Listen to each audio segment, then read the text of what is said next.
फडणवीसांच्या तंबीनंतरही पडळकरांकडून जयंत पाटील यांच्यावर वादग्रस्त वक्तव्याची मालिका सुरूच आहे। सांगलीतील दसरा मेळाव्यातून पडळकरांनी पुन्हा वादग्रस्त वक्तव्य केलंय। जयंत पाटील राजाराम बापूंची औलाद नाही असं बोललो होतो, हे खरं आहे। मी जे बोलतो ते कधीच माघारी घेत नाही असं वक्तव्य पडळकरांनी केलंय।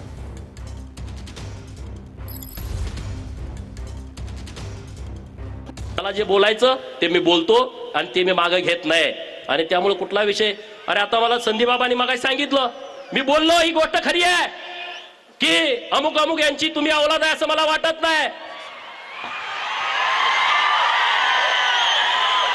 अरे पण तुम्ही त्याचा गैरअर्थ का घेताय? पूर्वी लोक दत्तक पण घेत होती ना जुन्या काळामध्ये।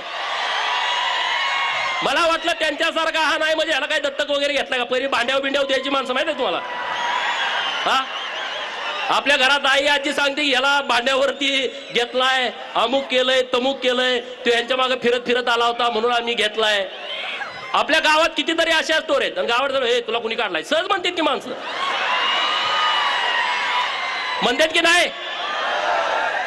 हे तू कुणाची औलाद आहे रे, तुला काय असं करतो? सहज गावात बसल्यावर दिवसातनं 1000 वेळा लोक बोलतात, 1000 वेळा। अरे तुम्ही मला मंगळसूत्र चोर म्हणता, तुम्ही मला मंगळसूत्र चोर म्हणता। जयंतरावला माझा सवाल आहे, तुझ्या कितव्या नंबरच्या बायकोचं मंगळसूत्र मी चोरलं सांग लोकांना।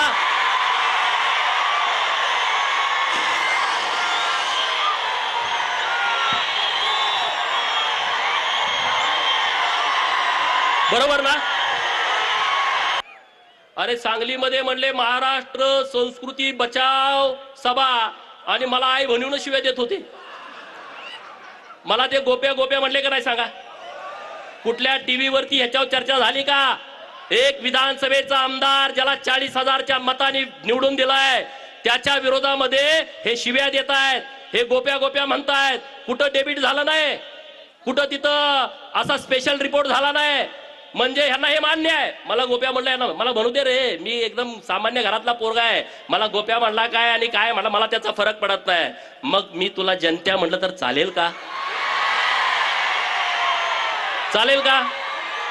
मी म्हणणार नाही, पण असं म्हणलं तर चालेल का? अरे त्या जयंत्याला माझं चॅलेंज आहे, माझी हात आणि पाय तोडायची तुम्ही भाषा सांगलीमध्ये केली। ते वाळव्याचं कुत्र म्हणत होतं की त्याला पोरं हुडकायला चाललेत। त्या जयंत्याला आणि त्या वाळव्याच्या कुत्र्याला मी आवाहन करतोय बिरोबाच्या बनातनं, तुम्ही जर जातीवंत पाटील असाल तर उद्या दुपारी प्रेस घेऊन जयंत्या पाटील आणि तो वाळव्याचा कुत्रा मला टायमिंग देईल, टायमिंग।